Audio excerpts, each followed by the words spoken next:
Pour cet épisode, j'ai décidé de ne pas axer la narration sur l'histoire d'un as, mais plutôt sur son véhicule. Durant sa brève carrière, il connaîtra plusieurs équipages et de nombreux combats.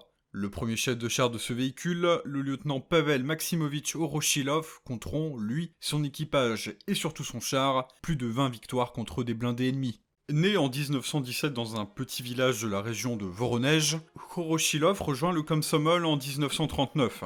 2 ans plus tard, le 23 juin 1941, il est officiellement appelé au sein des rangs de l'armée rouge au jeune âge de 24 ans.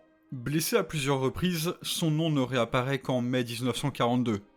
Un mois auparavant, plusieurs écrivains et autres artistes tels que Nikolai Tikhonov reçurent le prix Staline. Nikolai prit officiellement la parole quelques jours plus tard, et annonça souhaiter offrir les dizaines de milliers de roubles obtenus avec son prix au fond de l'armée rouge. Un compte créé à l'aube de la guerre et exaltant le patriotisme soviétique, les incitant à donner leur propre argent à l'armée. Les autres artistes entendirent son appel, et se mirent d'accord sur le financement d'un char lourd pour l'armée. Si, effectivement, l'argent offert par ces derniers au fond de l'armée ne pouvait pas financer complètement un char KV, qui coûtait alors plus de 500 000 roubles, cette contribution représentait une grande majorité du prix du véhicule. S'emparant de cet acte pour en faire un symbole, l'usine de Kirov à Leningrad entama la construction et l'assemblage d'un char KV, dont le modèle 1942 était le dernier de la série des KV-1. Le KV et le T-34 ayant finalement le même armement, il fut jugé judicieux de remplacer le canon du KV-1 par un canon plus performant.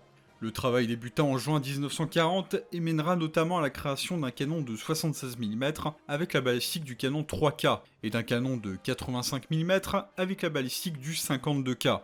Dans le cas qui nous intéresse, le canon F-34 de 1938 fut utilisé comme base pour la création du canon F-27, même F-34 qui reprendra le F-32 comme base. Pour rappel, le KV avait été accepté en service avec le canon F-32, mais, faute de production, les premiers exemplaires seront armés du canon L-11, doté des mêmes propriétés balistiques.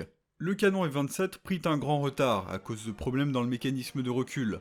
Début 1941, le nom F-27 fut remplacé par une nouvelle désignation, ZIS-5 pour Zavod imeni Stalina, usine du nom de Staline. Le ZIS-5 fut pendant longtemps mis de côté, les soviétiques préférant se concentrer sur le ZIS-6 qui devait équiper les chars KV plus lourds, tels que le KV-3, 4 et 5. Une seconde itération du F-27 fut conçue avec un tube bien plus long dans l'espoir de sauver le canon, mais rien n'y fera. Utilisant l'affût du canon F-32 avec un tube de canon F-22, l'arrêt de la production de ces derniers força les soviétiques à simplifier le canon. Ainsi, le tube du F-34 fut choisi, tandis que l'usine de Tcheliabinsk développa un nouveau masque de canon moulé de 90 mm. Fin septembre, l'armement définitif du KV-1 fut choisi, et la production commença à la fin de l'année 1941. Outre l'amélioration de l'armement, le KV avait aussi été surblindé sous plusieurs formes différentes. D'un côté, le célèbre KV-1 Ekranami et son blindage très reconnaissable, et de l'autre, du blindage appliqué, plus simple à faire et tout aussi efficace. En 1942, de manière à simplifier la production, l'arrière moulé du char fut désormais soudé. C'est donc dans ce modèle regroupant toutes ces améliorations que l'équipage de Horoshilov se battra. Lors d'une cérémonie officielle le 25 mai 1942, le char lourd fut assigné à la 6ème brigade de chars de la garde, sous les yeux de ses généreux mécènes. Afin de marquer le coup, les artistes présents sur place se mirent à décorer le véhicule avec des dessins, comme un char tirant sur Adolphe le faisant exploser, un nom terrifiant Bespachadny, impitoyable, mais surtout le poème suivant. Menant un assaut flamboyant, notre char lourd à l'arrière des fascistes, frappe-les sur leurs flancs. Ton équipage est audacieux, au combat répond sans fermer nos yeux, à l'ordre de Staline. L'équipage qui avait été assigné au char était composé d'hommes s'étant alors faire remarquer au combat. Le chef de char était Pavel Maximovitch Horoshilov, 24 ans, le tireur était Alexei Ivanovitch Fateyev, 20 ans, le pilote était Yegor Sergeyevitch Sarapin, 23 ans, le chargeur était Georgi Ivanovitch Filipov, 23 ans, et l'opérateur radio-mitrailleur était Alexei Andreevitch Yegorov, 21 ans. La 6ème brigade de chars de la garde fut relativement épargnée par les combats jusqu'à la mi-août. L'élan procuré par la victoire de la bataille de Moscou incite les soviétiques à préparer de grandes offensives contre les Allemands pris de court. Ainsi, la concentration des attaques près de la ville d'Orgev force les Allemands à renforcer cette région avec de nombreuses troupes. L'opération Wirbelwind, lancée le 11 août et qui visait à raccourcir la ligne de front près de Kirov, fut compromise par un effectif amoindri en raison des déroutements vers Jef. Le 11 août au soir, Horoshilov et son équipage reçoivent l'ordre de rencontrer l'ennemi dans une petite localité à mi-chemin entre Briansk et Kalouga. Le peloton de 3 KV se lança à l'assaut du village et mit hors combat 2 chars moyens et un char léger, ainsi que des véhicules légers et des canons anti-chars. Les deux belligérants déployèrent des effectifs hors normes dans cette zone, plusieurs dizaines de chars pour un résultat incertain. Du 12 au 14 août, l'équipage de Voroshilov détruisit 7 chars supplémentaires, mais ces actes n'empêchèrent pas l'offensive soviétique de stagner. Suite à cette petite victoire initiale, le commandant de la brigade envoya un message aux artistes ayant financé le véhicule. Chers camarades, les membres de l'équipage du char Bespachani ont fait preuve d'un courage et d'une bravoure exceptionnelle dans les combats contre le fascisme allemand. Le Bespachani fonce sur les colonnes de chars ennemis, les écrase, détruisant hommes et matériel. Par exemple, dans la nuit du 11 au 12 août, il a reçu un ordre. En tant que membre du peloton, il devait rencontrer les chars et l'infanterie ennemie lors de la traversée de la rivière V jusqu'au point D. L'ennemi, qui a concentré ses troupes dans un secteur étroit du front, avance malgré les pertes. Voroshilov a rencontré l'ennemi en chemin. Cette rencontre inattendue n'a pas stoppé le char soviétique.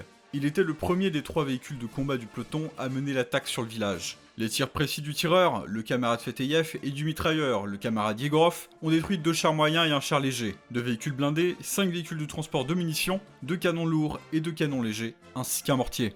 L'intensité du combat est illustrée par un trou dans le blindage frontal et 23 bosses dus aux impacts directs des obus ennemis. 3 obus sont restés encastrés dans la puissante cuirasse du Bespachani, s'arrêtant dans le blindage ouralien. L'équipage du char reçut quelques temps après les réponses de certains artistes, dont voici quelques extraits. Chers camarades Voroshilov, Sarapin, Fateyev, Filipov, Yegorov, quel plaisir de lire vos exploits dans la Pravda. En lisant le journal, vous nous exclamions tous les 3 à haute voix.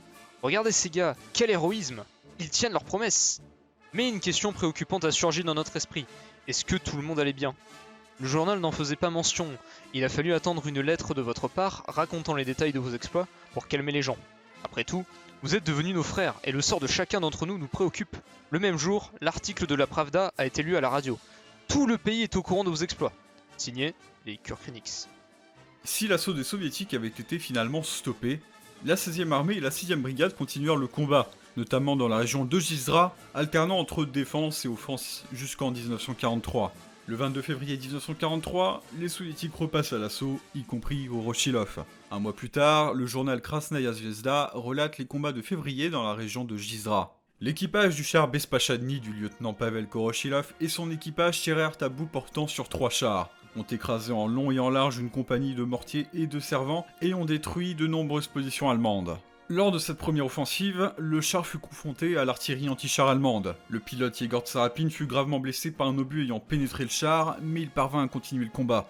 La situation est catastrophique. Le chef de char, Pavel Voroshilov, l'as du Bespachani, a été tué sur le coup par un tir de canon anti-char.